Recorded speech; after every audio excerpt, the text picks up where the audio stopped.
British Prime Minister Keir Starmer condemned the tiny mindless minority behind unrest that has plagued several cities after a horrific stabbing at a children's dance class and vowed to put a stop to it, as the 17-year-old suspect was named Thursday in part to counter misinformation blamed as one cause of the fiery clashes.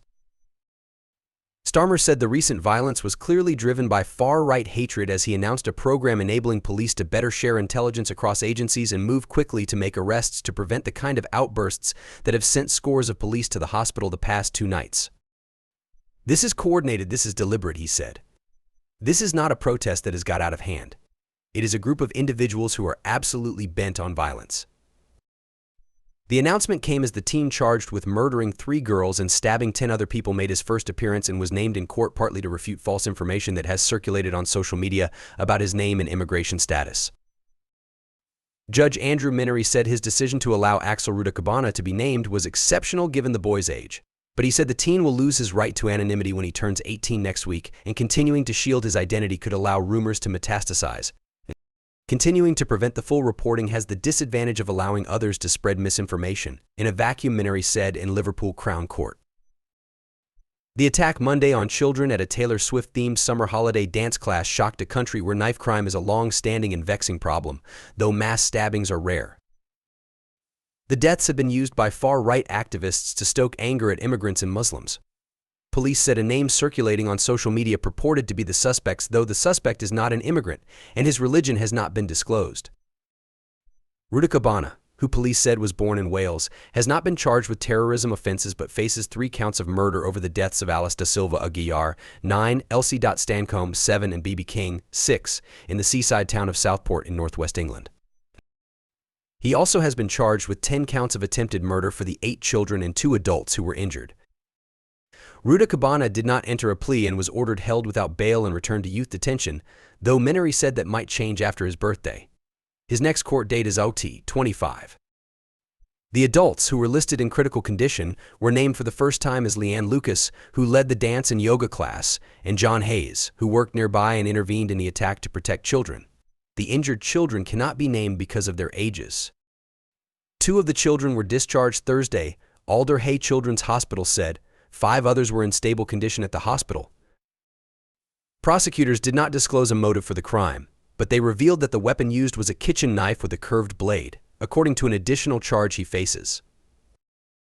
The suspect, wearing a gray tracksuit, smiled briefly at reporters during an initial appearance in Liverpool Magistrates Court. At his subsequent appearance in the Crown Court, he pulled his sweatshirt up to his hair to cover his face. He did not speak. Neither the teen's parents nor family members of victims were in court.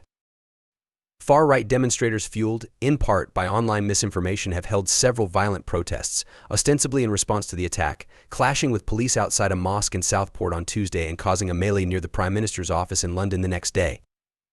Starmer put some of the blame on social media companies, though he didn't announce any measures to address that, and said there was a balance to be struck between the value they offer and the threat they can pose.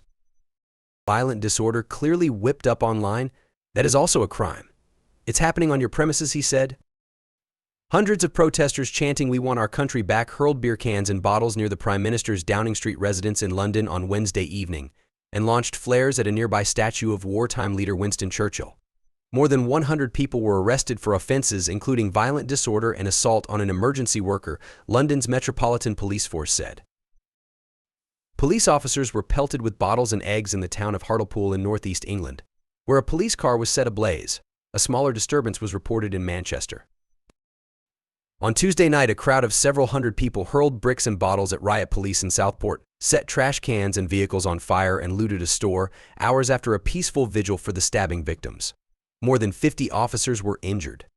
A gang of thugs got on trains and buses, went to a community that is not their own, a community grieving the most horrific tragedy, and then proceeded to throw bricks at police officers who just 24 hours earlier had been having to deal with an attack on children in their community, Starmer said.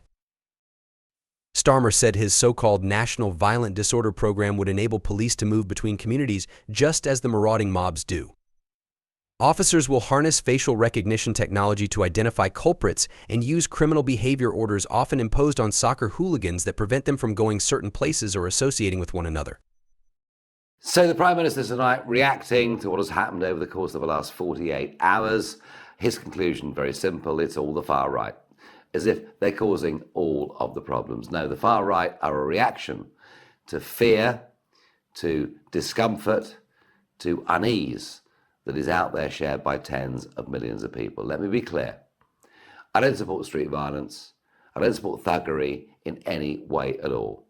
But I'm worried, not just about the events in Southport, but about societal decline that is happening in our country. Law and order, folks, on our streets is breaking down.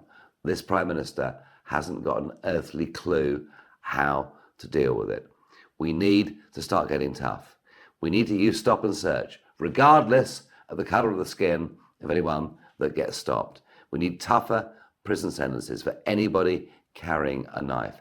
We need folks to get real. Because I tell you what you've seen on the streets of Hartlepool, of London, of Southport is nothing to what could happen over the course of the next few weeks. Let's have proper law and order. But Mr. Starmer, just to blame a few far-right thugs to say that's the root of our problems doesn't work. Nigel Farage is giving legitimacy to violent protesters and excusing disorder that police chiefs fear will continue into the weekend, a Metro mayor has said. At least 19 far-right rallies are being planned across England in the coming days, The Guardian understands. One of the UK's most senior police officers has said preparations are in place for what could be considerable disorder over the weekend. There have been violent demonstrations in Southport, London, Hartlepool, and Aldershot since the stabbings in Southport on Monday, in which 3 young girls died. Police officers have been hospitalized after being attacked by bricks and other missiles. Property has been destroyed, cars set alight, and local people have been terrified. Farage, the recently elected MP for Clacton, released a video on Thursday evening in which he said he did not support street violence, but added, "What you've seen on the streets of Hartlepool, of London, of Southport is nothing to what could happen over the course of the next few weeks." Steve Rotherham, the Metro mayor of Liverpool City region, told ITV's Good Morning Britain while senior politicians like Farage should be condemning these people, he's not. He's excusing them. He's giving them some legitimacy to go out and perpetrate some of these acts. Gavin Stevens, the chair of the National Police Chiefs Council, said forces were preparing for what could be considerable disorder over the weekend. "It's our job in policing to do that," he told BBC Radio 4's Today program. "It's our job to be worried on behalf of communities, to be prepared, to be there." Stevens said people with responsibility, whether community leaders, social media platform providers, or police, all had a responsibility to make sure that this violence is not inevitable. He said police chiefs had agreed to step up resources over the weekend. "We will have surge capacity in our intelligence, in our briefing, and in the resources which are out in local communities. There would also be additional prosecutors available to make swift decisions, so we see swift justice." Neil Basu, a former head of counter-terrorism policing, said on the Today program that Farage should think very carefully about the power of his words. Predicting a long, hot summer for police forces, he said that is a far-right politician once again trying to direct policing and law and order. He doesn't speak for tens of millions of people. The Prime Minister does, who has to serve the whole population, not just the ones he likes. And this is not the first time a politician has tried to interfere with operational policing, particularly from that section of politics. Lord Walney, the UK government's advisor on political violence and disruption, said police should be prepared to step in if it appeared troublemakers were travelling to incite riots. He told BBC Scotland there was a concerted and coordinated attempt to spread the violence. Clearly, some of those far-right actors have got a taste for this and are trying to provoke similar in towns and cities across the UK.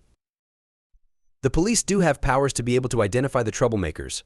There are new laws in place which can restrict the movement of those who are known and have a track record of violent or illegal disruption and criminality.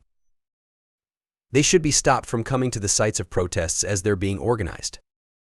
The leader of Glasgow Council has told Tommy Robinson directly that he is not welcome in the city after the English Defence League founder announced a pro-UK rally in the city's George Square next month.